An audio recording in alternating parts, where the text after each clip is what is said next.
Graça e paz, então, né, irmãos? Cumprimentamos os irmãos. O propósito é nós estudarmos capítulo 24 e 25 de Mateus. E o capítulo 24 e 25 de Mateus, ele foi uma conversa entre Jesus e os apóstolos, os discípulos, né? Então vamos ver lá em capítulo 24, os primeiros versículos.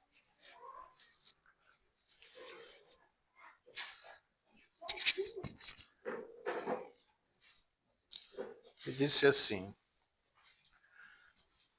capítulo 24, né, verso 1.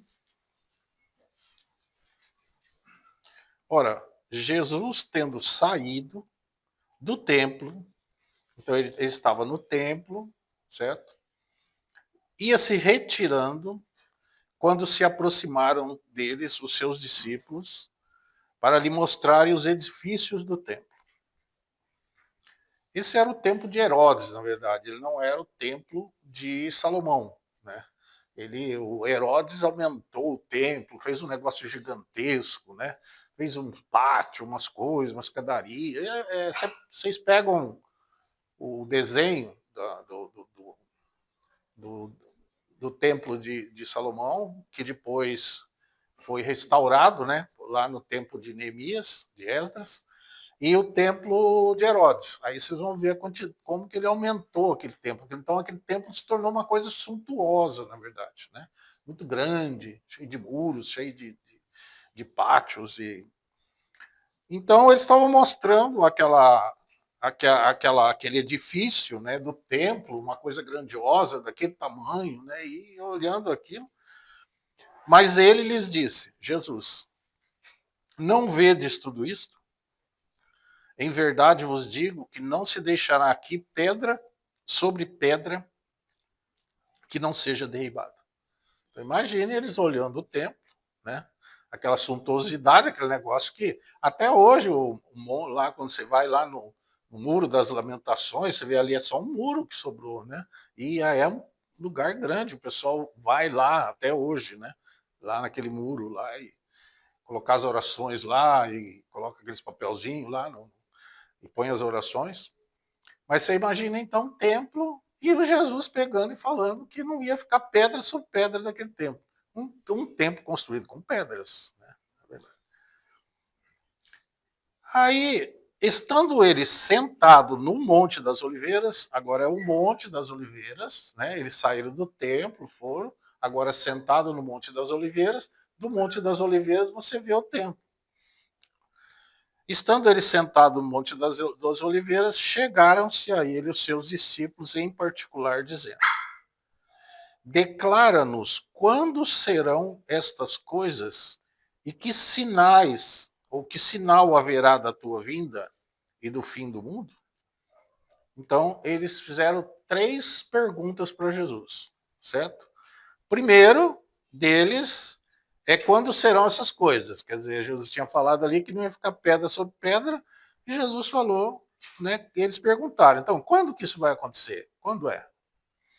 E a segunda pergunta é que sinais haveriam da vinda dele? Sinais, lógico, tem que ser antes, né, da vinda, não sinais depois. Sinais da vinda. Então, são coisas que iam acontecer antes da vinda dele. E o terceiro, o fim do mundo, ou o final dos séculos, né? O final do mundo, desse mundo aqui, na verdade. Então, Jesus, quando chega no capítulo 26, vamos lá para o capítulo 26.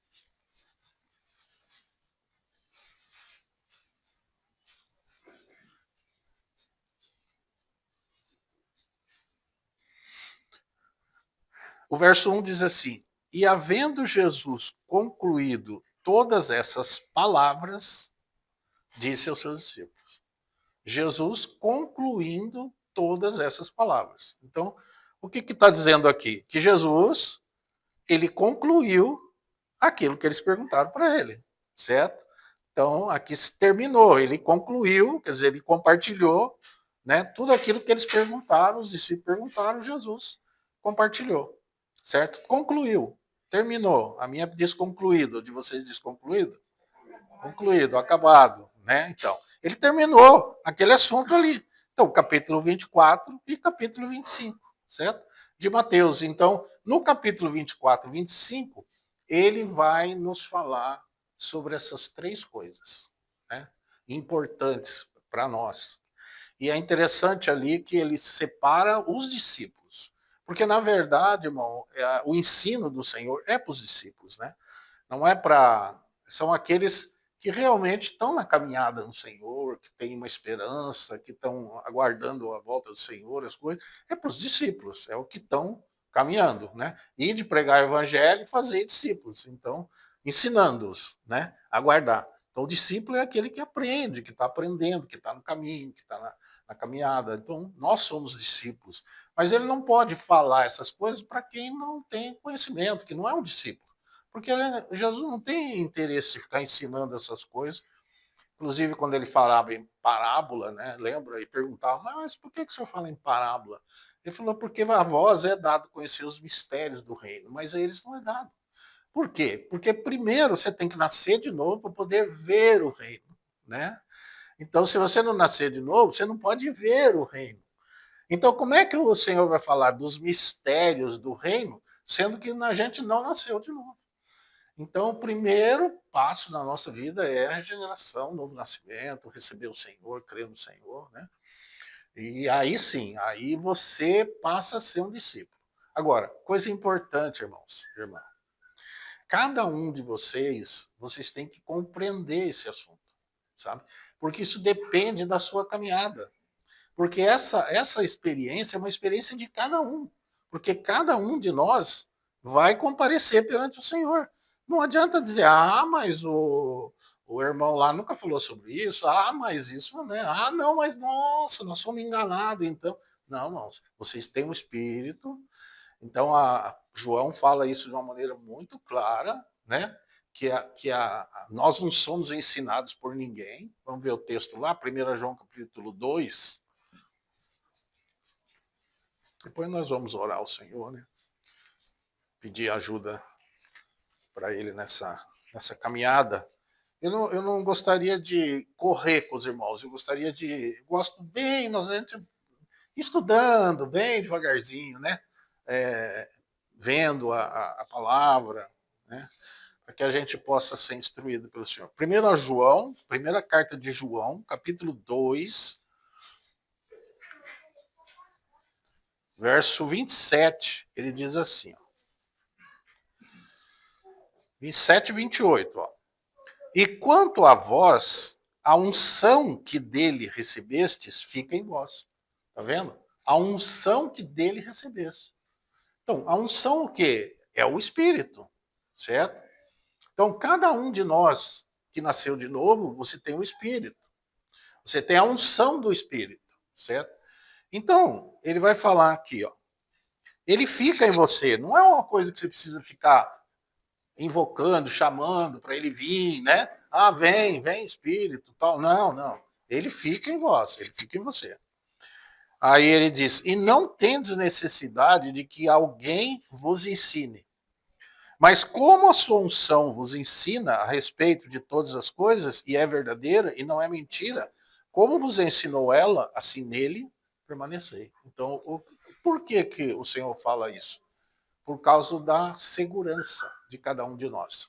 Então você tem a unção, você precisa ouvir, entendeu? E você precisa acolher com mansidão a palavra que o Espírito trazia ao seu coração. Entende? E você tem que provar a palavra, né? Que está sendo falada pelo Espírito. Então a palavra diz: não desprezeis as profecias, mas julgai tudo, retém o bem. Por quê, irmãos? Porque nós somos falíveis, todos nós somos falíveis, né? A gente, claro, fala na confiança de palavras ensinadas pelo Espírito Santo, comparando coisas espirituais a espirituais. Então nós falamos, mas os irmãos são responsáveis, cada um de vocês, cada alma. Você tem que cuidar da sua própria alma, da sua própria, porque a caminhada é sua, pessoal. Então você precisa entender bem o assunto E você precisa saber, caminhar, na verdade, saber que você está caminhando para um alvo, para algo que você realmente tem como compreensão espiritual. Isso é cada um de nós, irmãos, cada um de nós. Né? A esposa não pode correr pelo marido, o marido não pode correr pela esposa, o irmão não pode correr pelo irmão, a irmã não pode correr pelo irmão, cada um de nós. E veja o que ele vai falar aqui em seguida, ele diz assim, ó. E agora, filhinhos, permanecei nele, para que quando ele se manifestar, tenhamos confiança e não fiquemos confundidos diante dele na sua vinda. Tá vendo? Então, para que você não fique diante dele, a hora que ele vier, você fica confundido, né? Como as virgens sensatas, que nós vamos ver lá depois, que depois, né, elas dormiram daquela forma insensata e quando acordaram, que elas quiseram resolver o problema delas, né? E nós não podemos resolver o problema lá depois. A nossa vida com o Senhor e tempo que nós temos é agora, nessa caminhada. Né? Vamos orar, irmãos. Então, ao pedir ao Senhor que nos ajude, né? Senhor, nós te damos muitas graças, Senhor, nós te bendizemos por esse tempo que teremos, Senhor, na tua presença. Nós não confiamos em nós mesmos, a nossa capacidade não está em nós, Senhor, essa capacidade está em ti, Senhor. E nós te pedimos, Senhor, que o Senhor vá além daquela medida que nós já temos uma compreensão dela. O Senhor nos ensine, nos traga a graça, Senhor, nesse tempo que nós teremos aqui com a igreja, com os irmãos, para que a gente possa, Senhor, ter uma visão clara dos teus propósitos e que possamos realmente, Senhor, seguir nessa caminhada, Senhor, com confiança, com fé, com esperança, Senhor, com visão espiritual. Em nome de Jesus, Senhor, nós te damos muitas graças e confiamos em ti, Senhor, nesse tempo. Amém, Senhor. Amém. Amém. Não quer soltar o cachorrinho? Não é melhor? É melhor ficar andando aqui no meio de nós do que ele ficar latindo lá. Hã? Ele não está acostumado a ficar preso. Né? É, por isso. Aí. Não, fica tranquilo. Ela faz parte. Lá em Nínive, até os cachorros se vestiram de saco lá. Não tem problema. Então, irmãos, vamos voltar lá em Mateus, capítulo 24. Mateus, capítulo 24.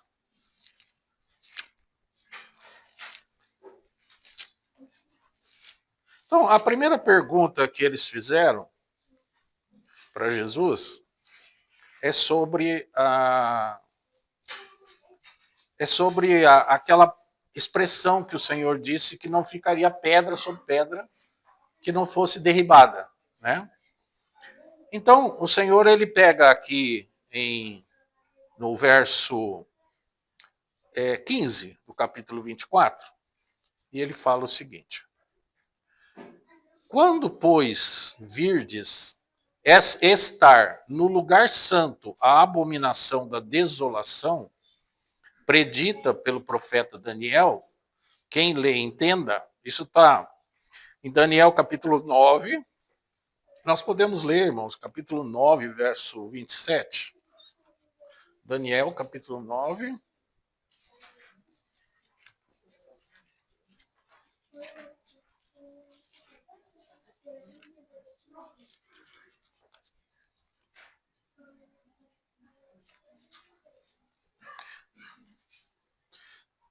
Então, veja bem. Aqui se fala das 70 semanas as 70 semanas que estaria determinada sobre o povo, certo? 62 semanas, mais uma semana, aliás, mais 7 semanas, mais uma semana, certo? Nós não vamos entrar muito nesses detalhes aqui, porque, na verdade, seria um estudo só sobre essas semanas, para que a gente possa, apesar que seria bom assim, mas os irmãos eu acho que devem já ter ouvido sobre isso, que houve no verso 24, no capítulo 9, verso 24, se vocês lerem, você vai ver o seguinte, que Daniel teve uma profecia dada por Daniel, certo? A qual, o problema, irmão, é que nós, nas profecias, a gente às vezes olha de uma forma assim, cronológica, né? Mas nós temos que entender que na visão de Deus não é da mesma forma nossa. A visão de Deus, ela está no kairos de Deus. Então, é um tempo de Deus. E Deus conhece agora, conhece amanhã e conhece o final lá. O Senhor sabe tudo, Ele conhece todas as coisas.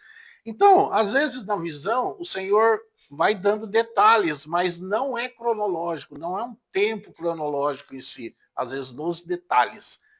Existe um tempo que ele está falando aqui sobre 70 semanas. Então, isso foi decretado sobre o povo de Deus, certo? Verso 24. 70 semanas estão decretadas sobre o teu povo e sobre a tua cidade para fazer cessar a transgressão, para dar fim aos pecados, para expiar a iniquidade, trazer a justiça eterna, selar a visão e a profecia e para ungir o Santíssimo, tá vendo? Então ele dá uma visão completa dessas 70 semanas, certo? Só que aí ele vai falar o seguinte, 25. Sabe e entende, desde a saída da ordem para restaurar e para edificar Jerusalém até o ungido, lembra? A ordem que foi dada para eles restaurarem o templo, certo? Jerusalém. Lembra que estava derrubado, estava tudo destruído, eles estavam na Babilônia. Aí eles receberam uma ordem para voltar e restaurar, certo? Aí começou, lembra? Neemias, Esdras, voltaram, tudo. Eles estavam na Babilônia lá. E aí teve uma turma, depois teve outra turma que foi, né? Mas isso é história já, né? No caso.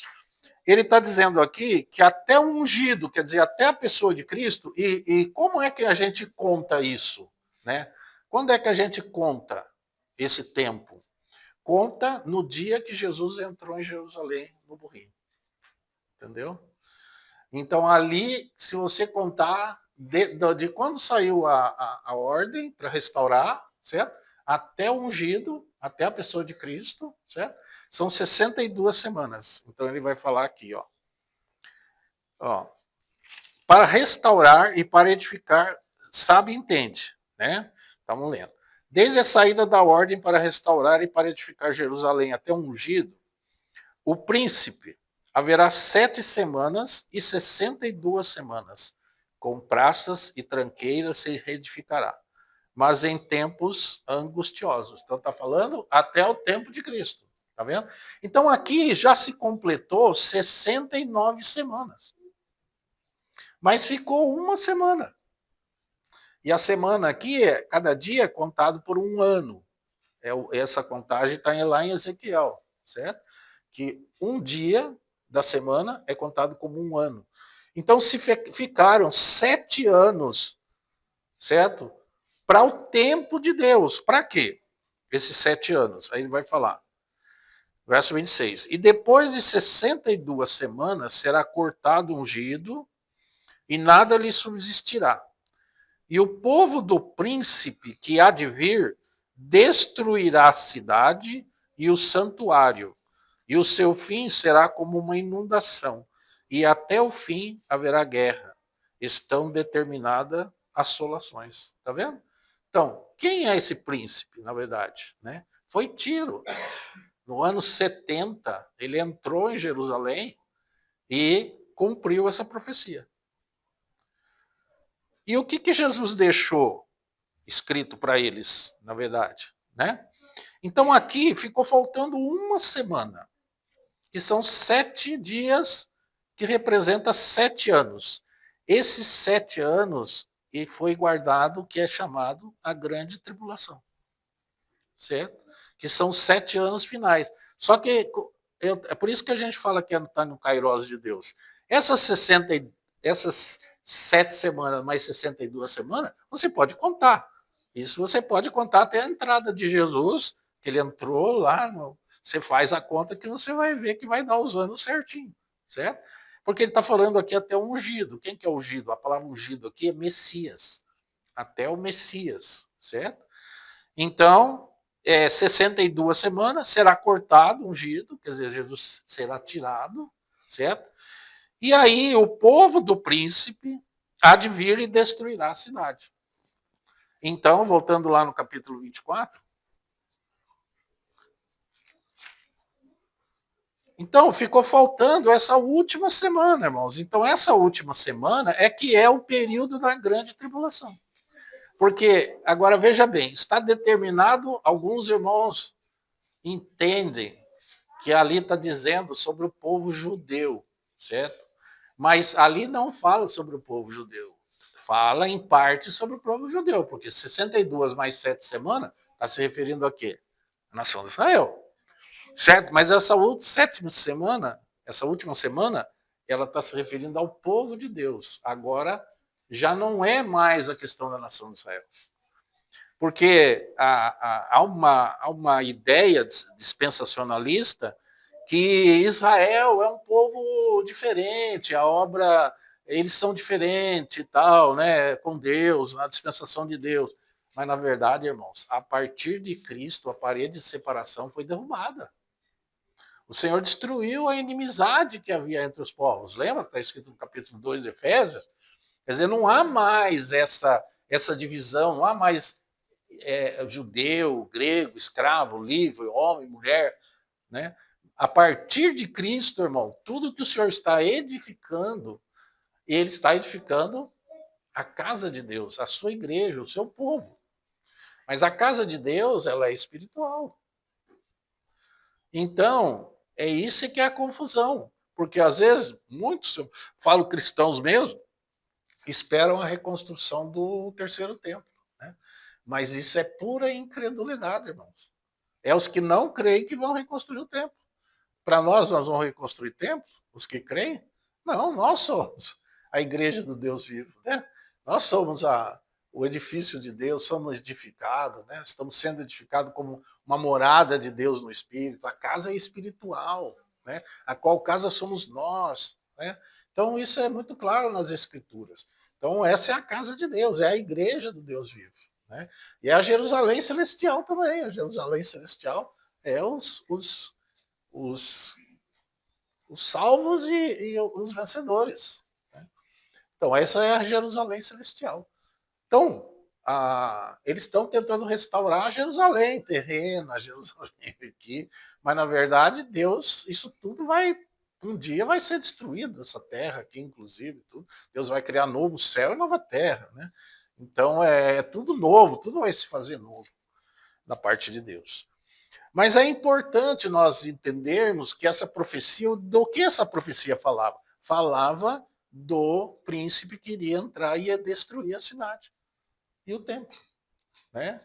Então, aqui, quando Jesus fala, então, aqui no verso 15, ele diz assim: quando, pois, virdes estar no lugar santo a abominação da desolação, predita pelo profeta Daniel, quem lê entenda. Então, os que estiverem na Judéia, fujam para o monte. Nós não podemos aplicar isso para o tempo da grande tribulação. Entende? Porque Jesus está se referindo aqui à Judéia. Onde é a Judéia? Né? A Judéia é lá. Mas ele está se referindo ao quê? Aquela primeira pergunta que eles falaram para ele. Quando que será isso? Então Jesus estava falando para eles. Vocês leiam o profeta Daniel e vocês compreendam ali o que é que ele está falando.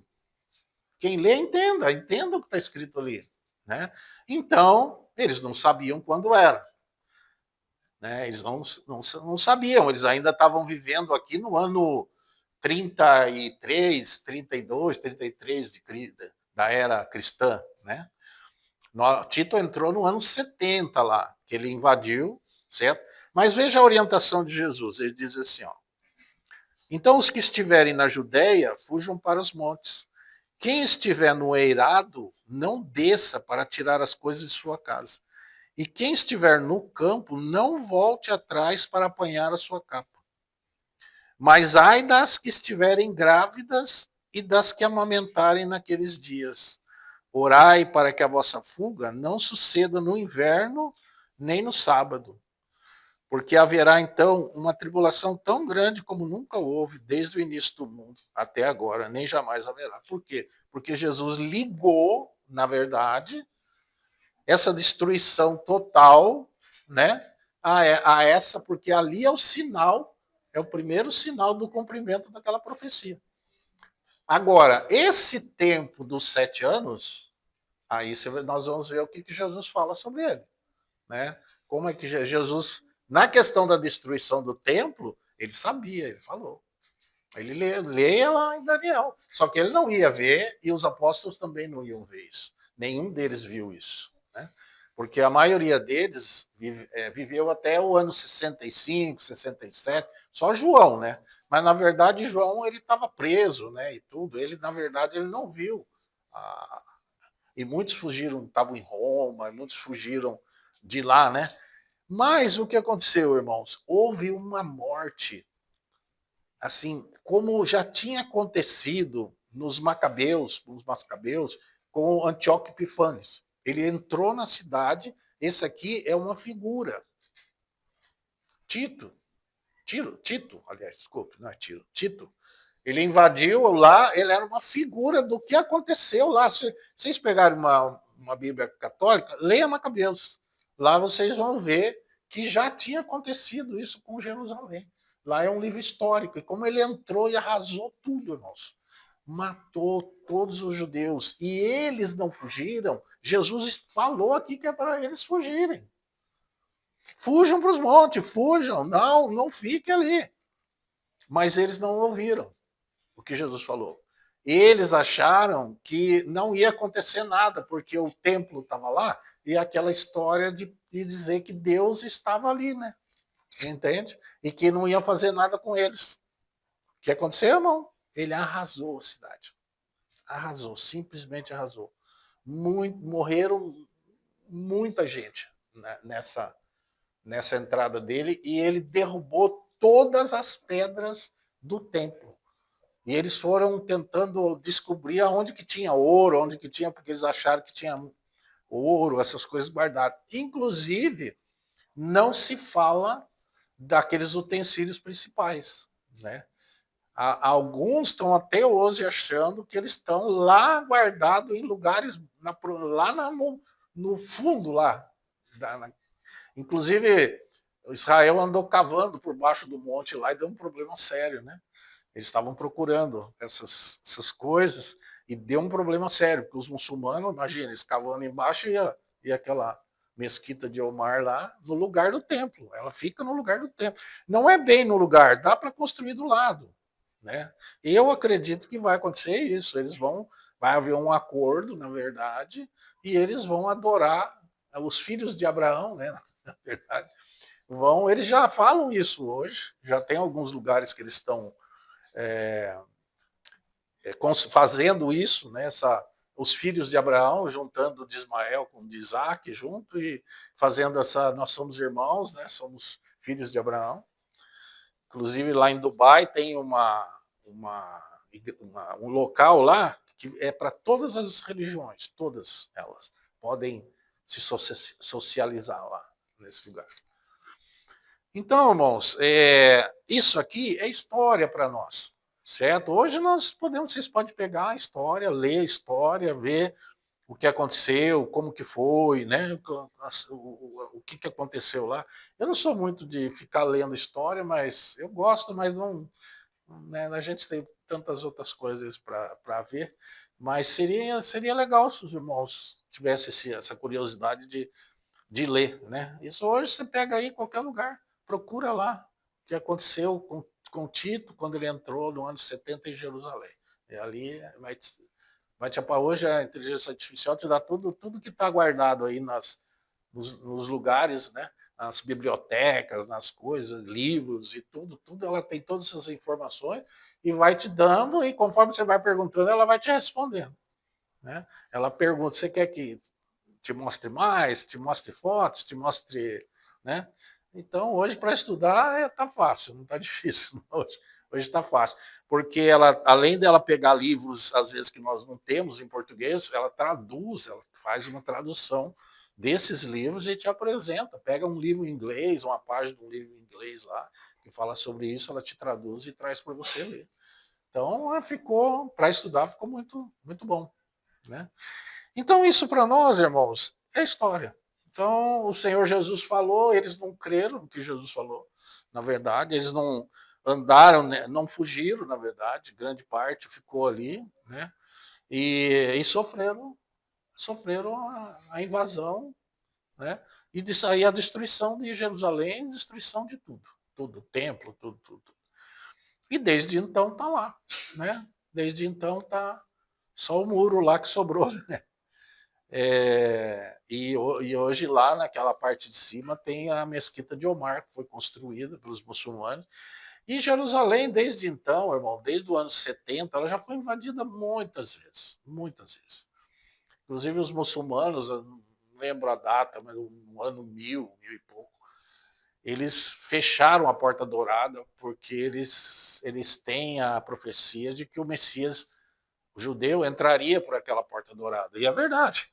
Essa é a profecia, na verdade, né? Ele entrar pela Porta Dourada, quando ele entrar para reinar, né? Mas para o Senhor, uma parede né, fechada lá, eles fecharam para ninguém entrar por lá. Hoje, se você for lá na Porta Dourada, você vai ver que ela está fechada, realmente, né? Não sei se é concreto, tijolo, mas não, concreto não era, né? Porque na época não tinha. Mas deve ser tijolo, maciço, coisa bem forte mesmo, tá fechado lá. Então, isso para nós é história, né? Então, nós teríamos que passar aqui pro. Eu gostaria também nessa noite de compartilhar com os irmãos a questão do fim dos séculos, porque nós poderíamos nessa noite ficar com essa parte e a questão do fim dos séculos, né? O final de tudo, né? O que vai acontecer. Então vamos lá para Mateus capítulo 25 e a gente deixa daí para a questão dos sinais da sua vinda, né? Os sinais da sua vinda. Como que vai ser os sinais da sua vinda?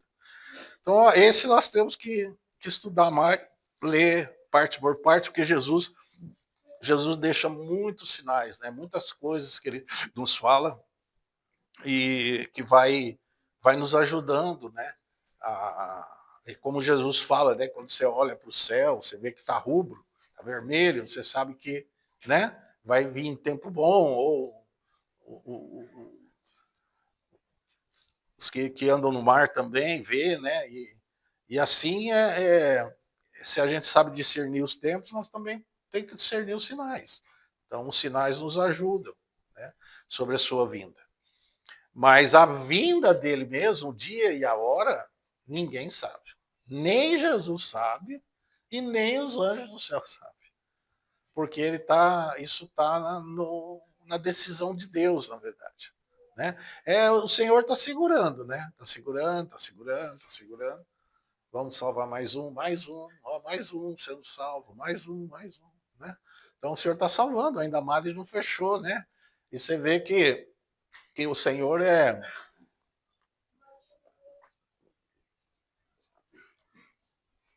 tem um. E com certeza Jesus também. Imagine você, né? Se tiver que tomar uma decisão, mas alguém agora está sendo salvo. E daí? Né? Então, se a gente é bom, se a gente que é mal, sabe, dar boas dádivas, né? Quanto mais o Pai Celestial, né? O coração dele é assim. Mas só que vai chegar uma hora, irmãos, que vai encher a medida de Deus. Sempre foi assim. Sempre foi assim. Deus precisa.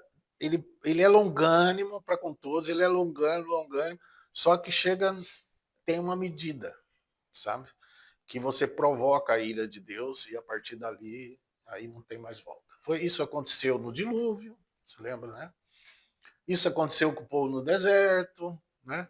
Então a gente vê muitas vezes o homem provocando certas coisas e eu acho muito interessante que Hebreus ele fala que Deus disse na sua ira: não entrarão no meu descanso, ainda que as suas obras tivessem acabado desde antes da fundação do mundo. Então, o que quer dizer? Que no coração de Deus, aquele povo, Deus já tinha colocado dentro da terra.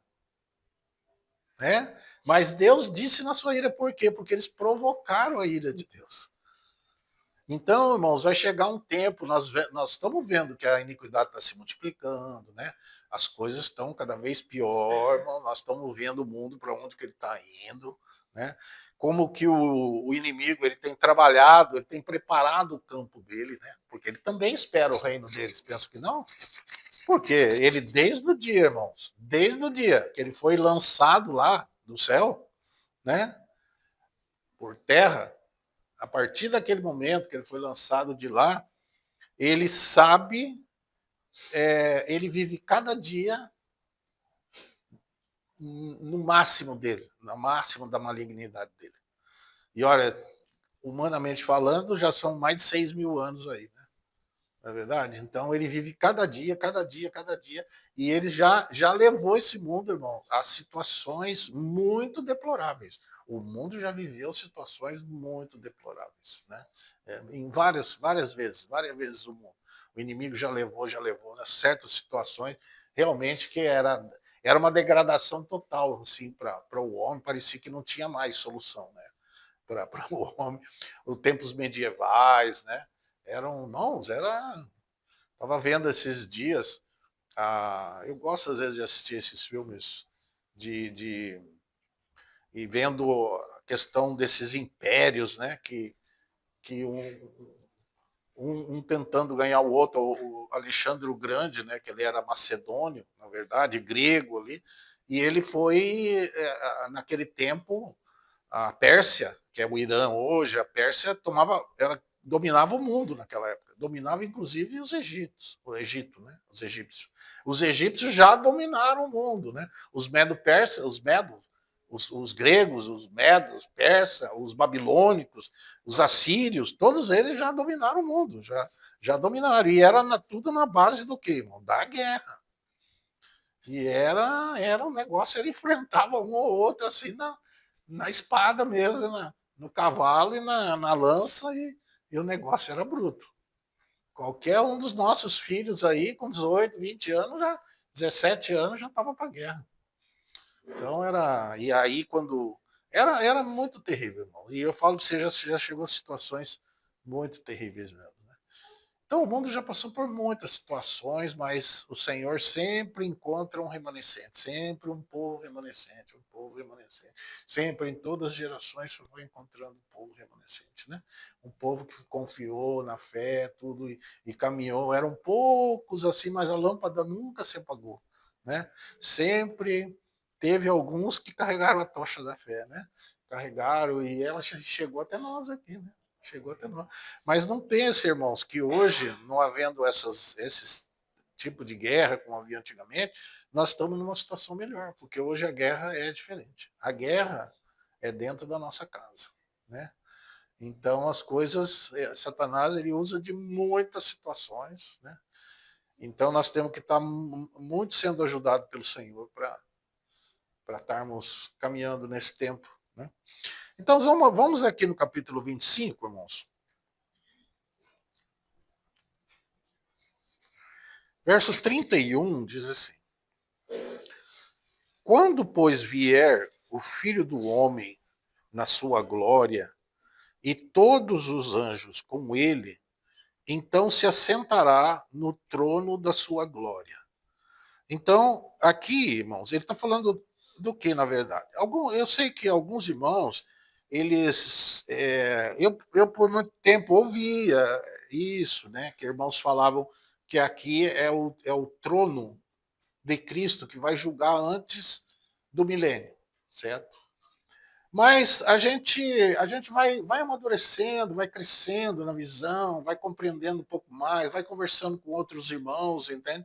E a gente vai com irmãos mais velhos, irmãos de caminhada, irmãos que são estudiosos da palavra, e a gente vai crescendo na questão da visão.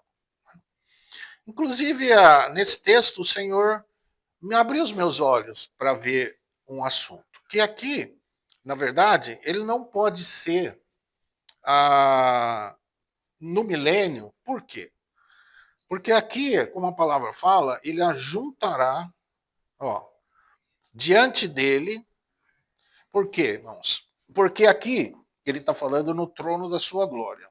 Vamos ver lá em Apocalipse, capítulo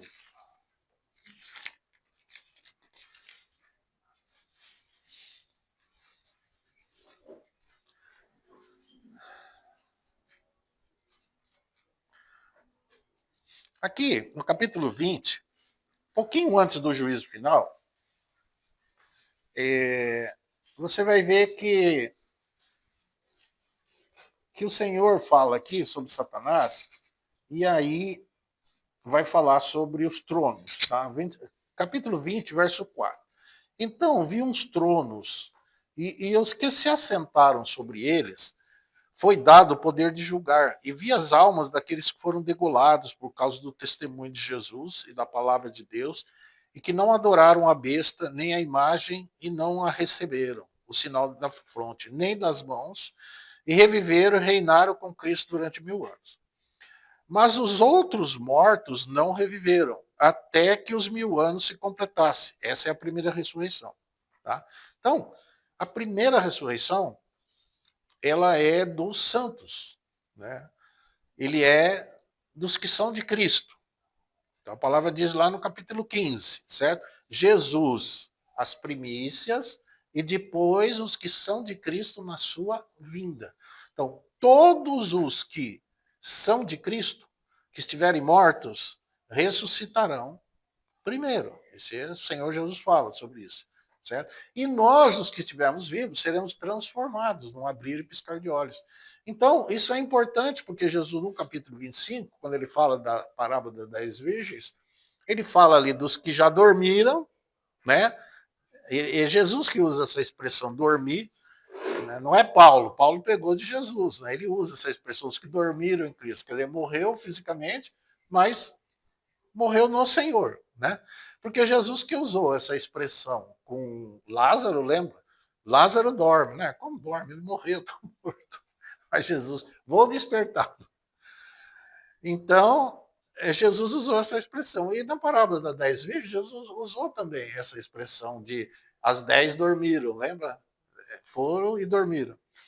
Então, no capítulo 25, quando ele fala dos talentos, ele fala, quando ele voltar, ele vai encontrar aqueles que vão estar trabalhando, certo? Encontrar fazendo assim, o servo, né, vigilante, encontrar fazendo assim, ele usa essa expressão. Então, esses dos que estiverem vivos. Mas os que morreram em Cristo, certo? Esses, todos os que são de Cristo, certo?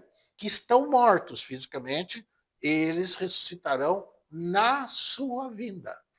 Isso está lá no capítulo 15, quando eles estavam dizendo que não havia ressurreição, lembra? E Paulo ensinou ali, falando que se Jesus não ressuscitou, a nossa fé é vã. E nós permanecemos no nosso pecado. Quer dizer, essa é a base da nossa fé, né? A ressurreição de Jesus. É na ressurreição de Jesus que nós recebemos vida, que nós fomos ressuscitados juntamente com ele, fomos assentados nos lugares celestiais. Então, se nós perdemos a questão da ressurreição, irmão, acabou para nós, porque morreu, Jesus morreu, não ressuscitou. E aí? Ele está lá no Sheol ainda, né? Está preso lá nas prisões da morte, nos grilhões da morte. Mas a palavra diz que elas não puderam retê-lo, né? Porque ele não tinha pecado. Então você vai ver agora, quando ele usa a expressão, aqui ele fala sobre bem-aventurados, verso 6. E santo é aquele que tem parte na primeira ressurreição.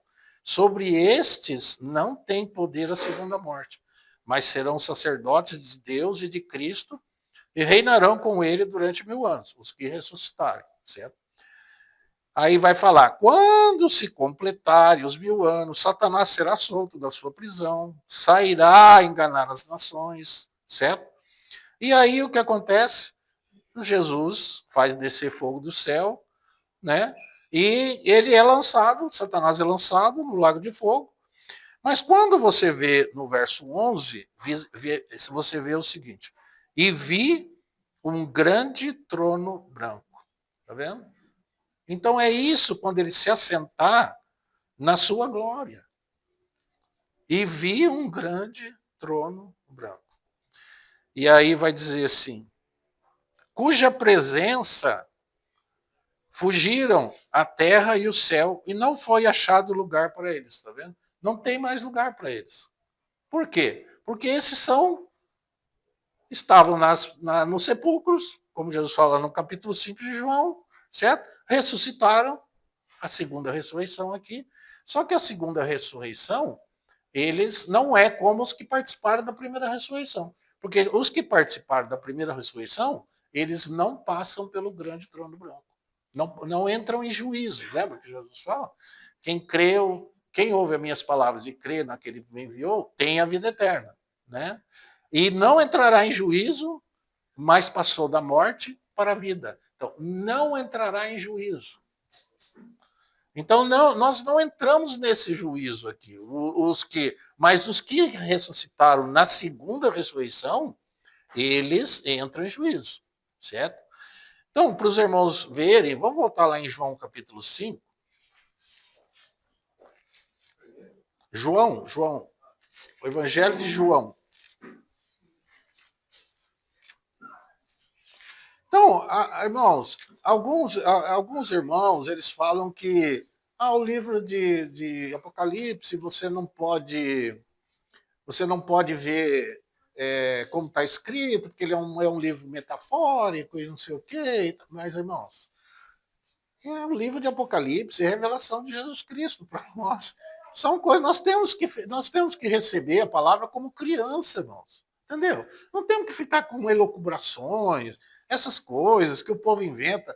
Irmãos, eu tenho encontrado muitos irmãos com posições, mas quando eles chegam com posições para mim, eu só faço uma pergunta para eles. Eu falo assim, irmãos, aonde isso está escrito? Entendeu?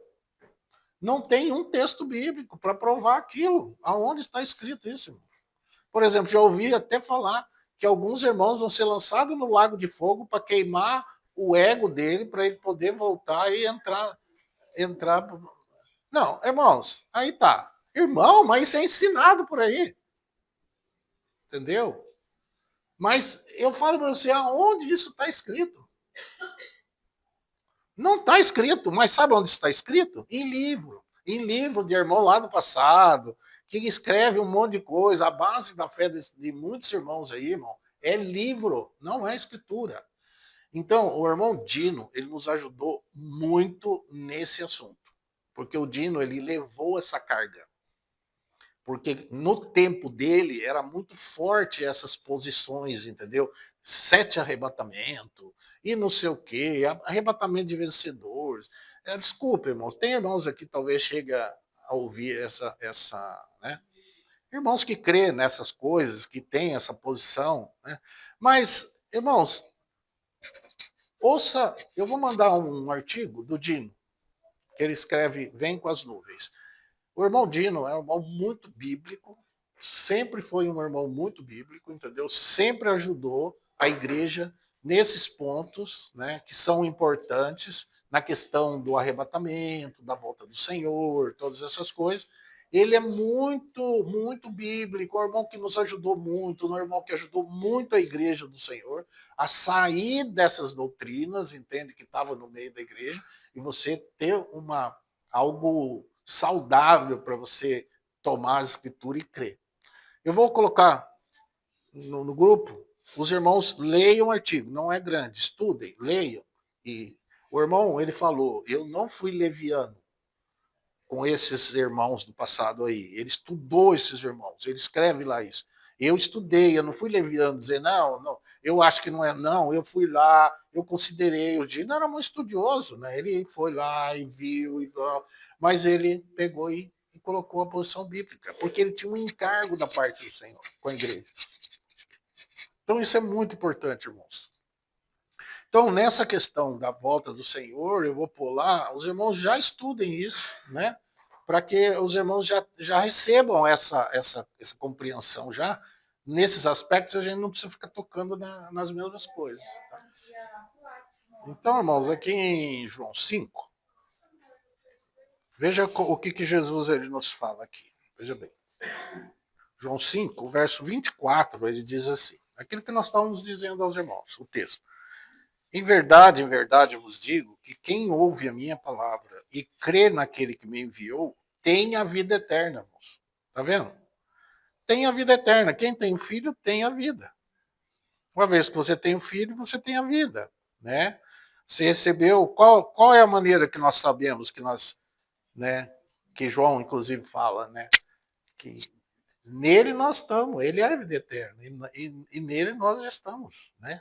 Ele é o verdadeiro Deus e a vida eterna. Então, o Senhor Jesus, uma vez que você está nele, ele está em você, esse é o testemunho de Deus. Então, ele diz no verso 25 assim, ó, em verdade vos digo, que venha a hora, e agora é, em que os mortos, tá vendo? Porque aqui os mortos, aqui que ele fala aqui em cima, não é mortos físicos. Aqui é morte espiritual, é Thanatos. Passou da morte para a vida, tá vendo? Morte espiritual para a vida eterna. Quando ele fala aqui é necros, porque fala dos mortos físicos, certo?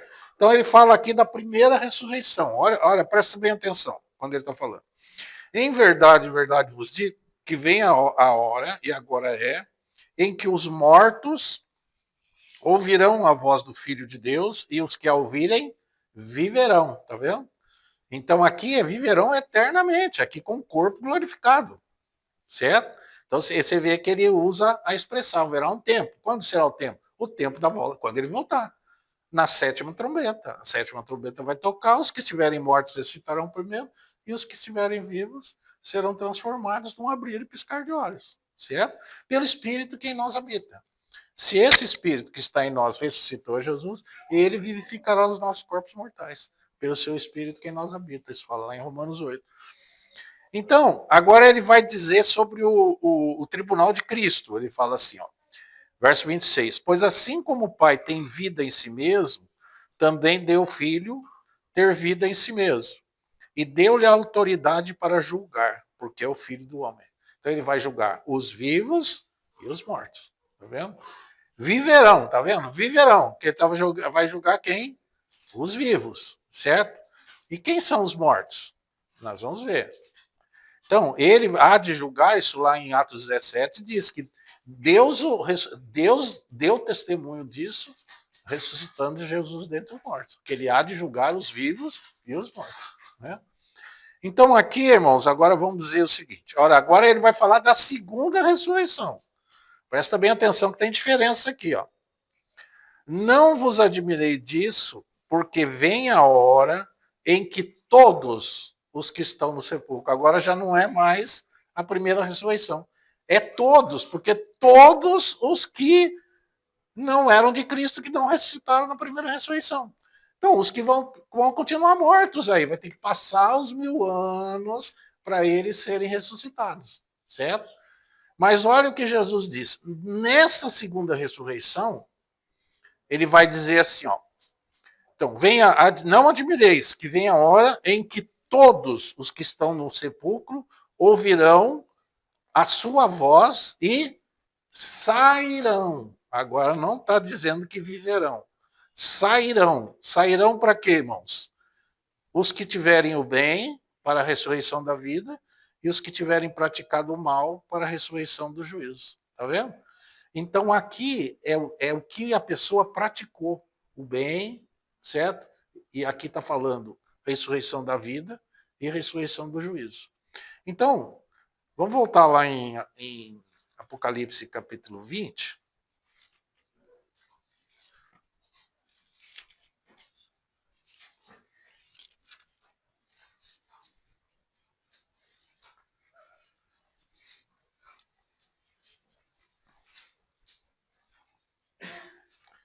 Então você vai ver aqui, agora, todos ressuscitaram aqui.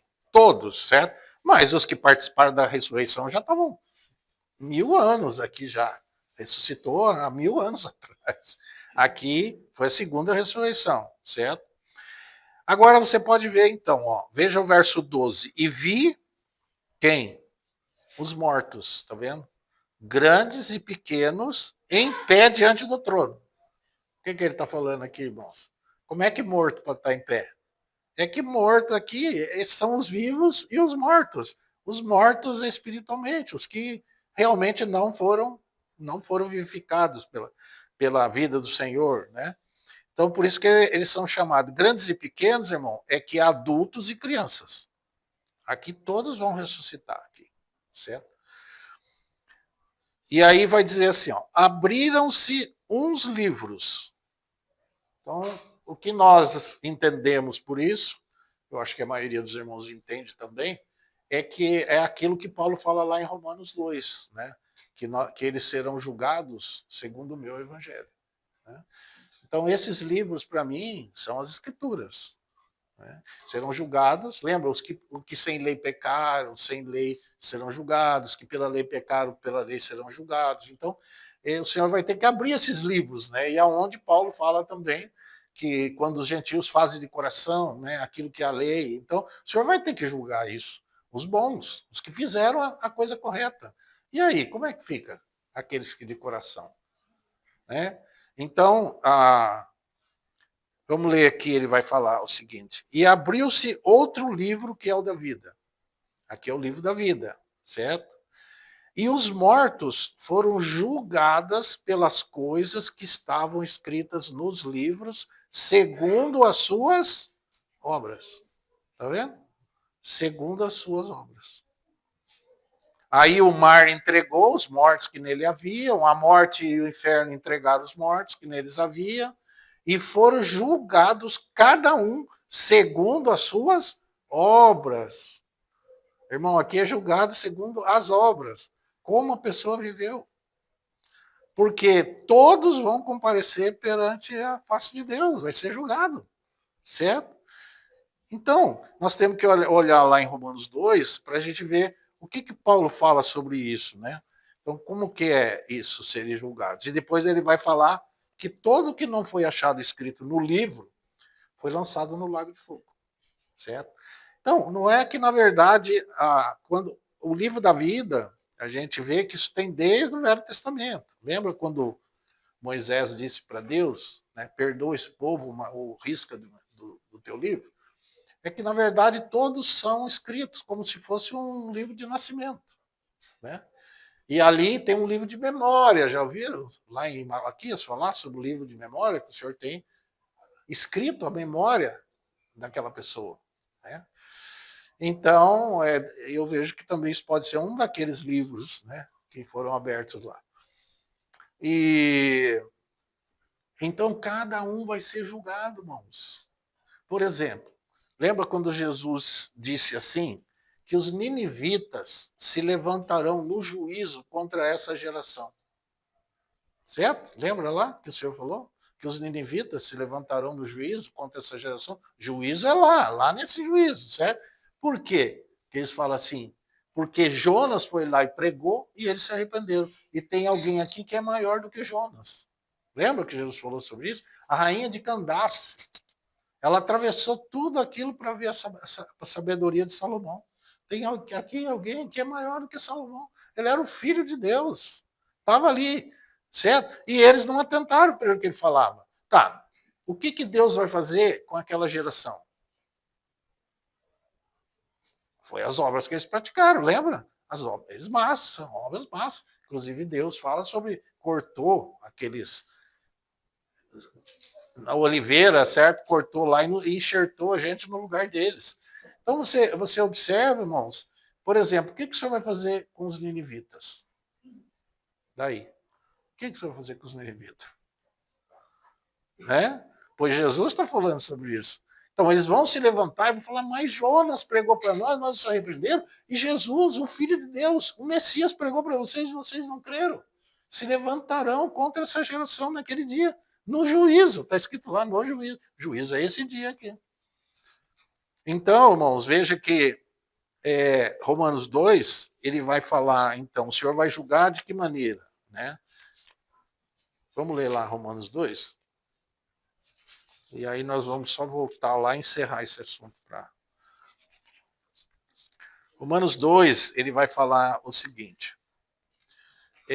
Verso 7. A saber, a vida eterna aos que com perseverança em fazer o bem procuram glória, honra e incorrupção. Mas a ira e indignação aos que são contenciosos e desobedientes à verdade e obedientes à iniquidade. Tribulação e angústia sobre a alma de todo homem que pratica o mal, primeiramente do judeu e também do grego. Glória, porém, e honra e paz a todo aquele que pratica o bem, primeiramente ao judeu e também ao grego. Pois para com Deus não há acepção de pessoas, Porque todos os que sem lei pecaram, sem lei perecerão também. E todos os que sobre a lei pecaram, pela lei serão julgados, tá vendo? Então, serão julgados pela lei os que não. E aí ele diz: pois não são justos diante de Deus os que só ouvem a lei, mas serão justificados os que praticam a lei. Porque quando os gentios que não têm lei fazem por natureza as coisas da lei, eles, embora não tendo lei, para si mesmos são lei, pois mostram a obra da lei escrita nos seus corações, testificando juntamente a sua consciência e os seus pensamentos, quer acusando-os, quer defendendo-os. No dia em que Deus há de julgar os segredos dos homens por Cristo Jesus, segundo o meu evangelho. Tá vendo? Então, irmãos, e esses gentios que fazem, cumprem de coração a sua consciência e os seus pensamentos, eles fazem de coração. Né? Como que o senhor vai julgar isso?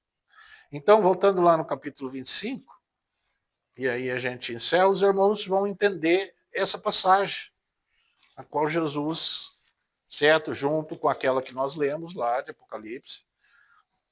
Então, aqui vai falar capítulo 25, né? Verso 31. Quando, pois, vier o Filho de Deus, do homem na sua glória, e todos os anjos com ele, então se assentará no trono da sua glória. É o trono da sua glória, certo? Chama de grande trono branco, a gente acha que é uma coisa feia, uma coisa ruim. Mas, na verdade, é um trono da sua glória. Pensa, irmãos, ali, né? E diante dele serão reunidas todas as nações. Olha só, todas as nações serão reunidas diante dele. Todas. E ele separará um dos outros, como o pastor separa as ovelhas dos cabritos. Aqui está falando das nações, certo? Não está falando dos filhos de Deus, está falando das nações. E ele vai chamar umas nações de cabrito e de bode, de cabrito, e outras nações de ovelha, certo? Olha bem, e porá as ovelhas à sua direita, mas os cabritos à esquerda. Então dirá o rei aos que tiverem à sua direita: vinde, benditos de meu Pai, e possuí por herança o reino que vos está preparado desde a fundação do mundo. Porque eu tive fome, me deste de comer. Eu tive sede, me deste de beber. Era forasteiro e me acolheste. Estava nu e me vestiste. Adoeci e me visitaste. Estava na prisão e foste ver-me. Então os justos lhe perguntaram: Senhor, quando te vimos com fome e te demos de comer, ou com sede e demos de beber? Quando te vimos forasteiros e acolhemos, ou nu, ou te vestimos? Quando te vimos enfermo na prisão e fomos visitar-te? Responder-lhe-á o rei: em verdade vos digo, sempre que o fizestes a um destes pequeninos meus irmãos, mesmo a dos mais pequeninos, ou a esses meus irmãos mais pequeninos, a mim me fizeste. Está vendo? Então, aqui, irmãos, engloba toda a humanidade, tudo o que fizeram aos meus irmãos. Ele está falando de quem que ele está falando? Né? Ao povo de Israel, que eram os da fé, certo? Todos. Lembra que quando falou para Abraão, te abençoarei a quem te abençoar, e amaldiçoarei a quem te amaldiçoar, serei inimigo dos teus inimigos. Quer dizer, então todo que abençoa, todo que a nação de Israel, todos aqueles que abençoaram, todos aqueles que fizeram bem, eles vão ser contados naquele dia. Os ninivitas, o que vai acontecer? O senhor vai colocar aí do lado dos bodes ou do lado das ovelhas? Certo? Claro, irmãos. Vai ali, eles se arrependeram. Né? Rainha de Candace, por exemplo. Né? Mas aqui mostra claramente o rei, as nações e nós, junto com ele.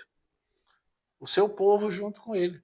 Há um desses pequeninos meus irmãos. Ele está falando dos irmãos dele, certo? E nós estaremos com ele lá também.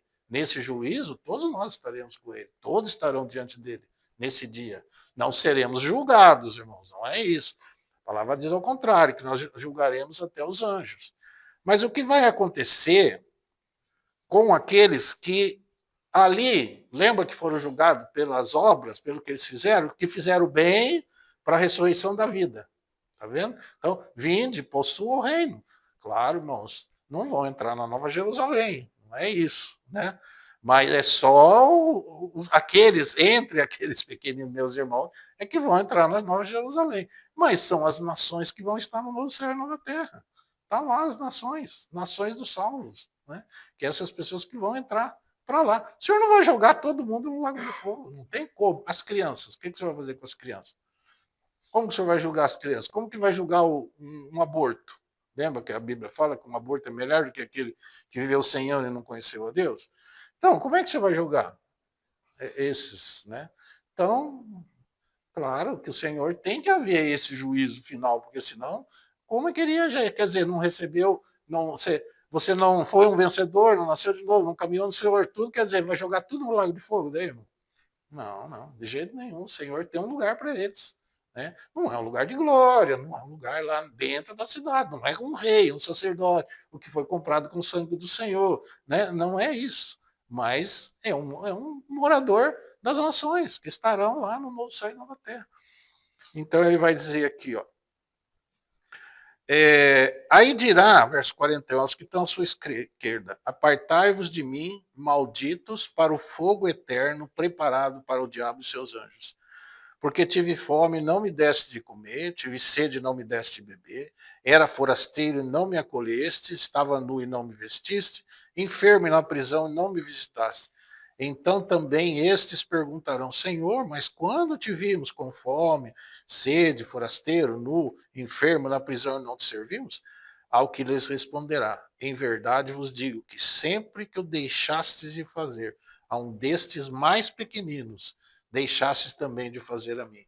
E irão estes para o castigo eterno, mas os justos para a vida eterna. Tá vendo?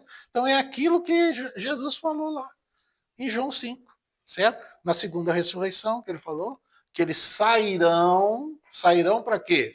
Vai para esse juízo final, certo?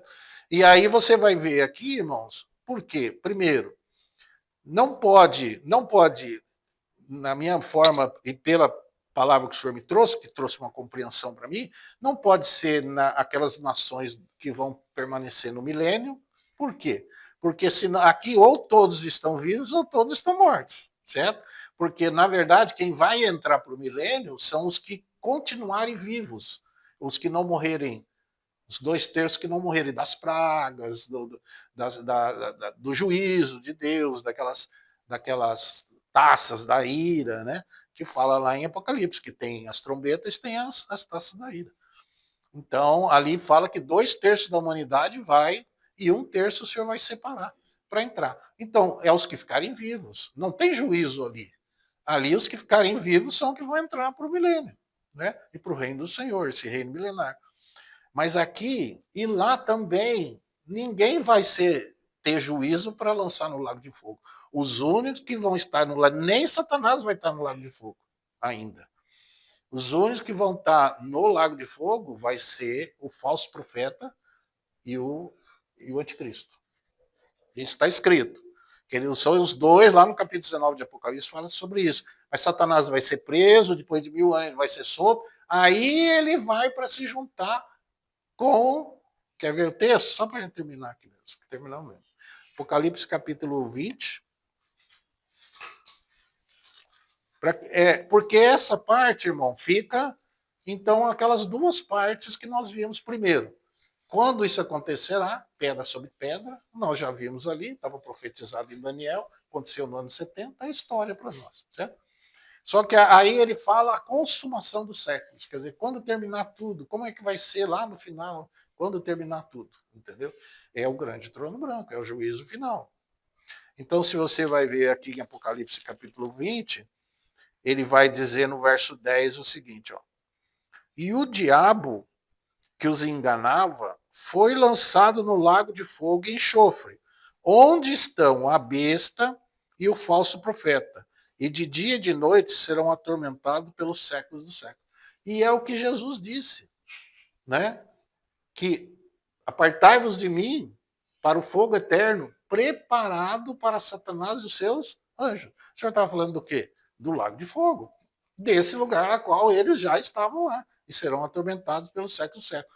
E a palavra fala isso, que a segunda morte, que aqueles que realmente serão lançados no lago de fogo, irmão, é eterno. Aí não vai ter mais nenhum tipo de. Entendeu? Nem o inferno é eterno. O inferno também não é eterno. O inferno e a morte serão lançados no lago de fogo. Então, o que é eterno é o lago de fogo. O lago de fogo, que é o Tártaro, que é o Geena, que é o fim, é a eternidade. Né?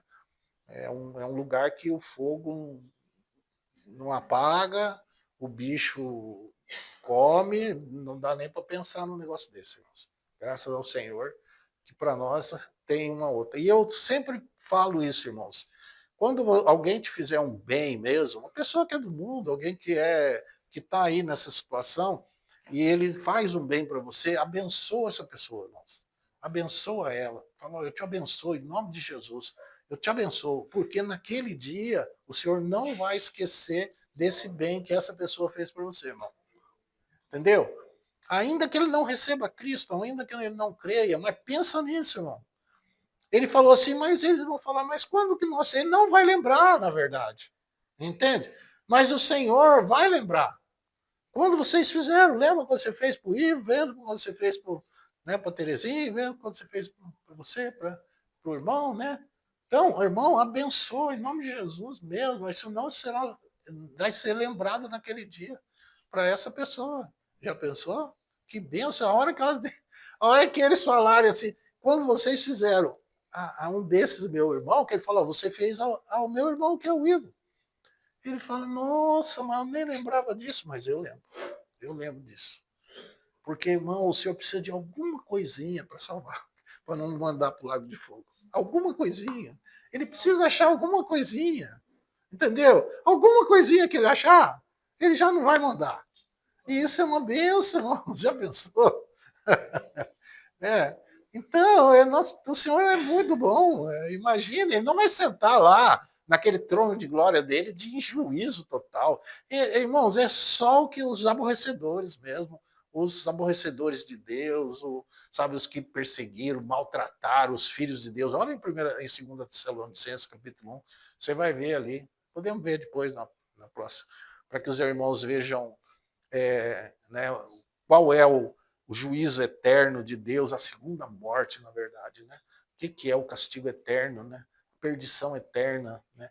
E banidos da face do Senhor, o castigo eterno, aqueles que vos atribulam, aqueles que vos perseguem. Irmão, nós temos que orar por essas pessoas que nos perseguem, que nos atribulam, entendeu? Chefe, gente de coisa, nós precisamos orar por essas pessoas, porque elas estão fazendo contra nós e ela também está sendo escrito o que eles estão fazendo. Temos que orar por eles, temos que orar por elas, sabe? Por essas pessoas. Vamos orar, irmãos. Senhor, nós queremos te dar muitas graças, te bendizer, Senhor. Senhor, abra a tua palavra para nós. Nós queremos realmente ser simples, Senhor, e como a tua palavra é simples, pura, Senhor. Ela tem tudo o que a gente precisa, Senhor. Nós não precisamos ir além do que está escrito, Senhor, porque isso só gera soberba de uns contra os outros. Nós queremos ficar com o que está escrito, Senhor. Nós cremos, porque mesmo que nós não entendamos, mesmo que algo é tão profundo para nós, e que a gente às vezes seja tão raso nas tuas escrituras, na tua palavra, Senhor, mas é melhor estarmos nela do que estarmos fora dela, Senhor. Porque nós podemos estar por caminhos escorregadios, Senhor. Guarda-nos, Senhor, disso. Guarda-nos e não sairmos da sua palavra, Senhor. Porque ela realmente nos dá visão espiritual, nos dá compreensão, nos dá vida, Senhor. Nos guarda, ela nos gera temor, Senhor. O temor nos livra do mal. Nós te agradecemos imensamente, Senhor. Continua nos ensinando em nome de Jesus, Senhor. Amém. Amém, irmãos.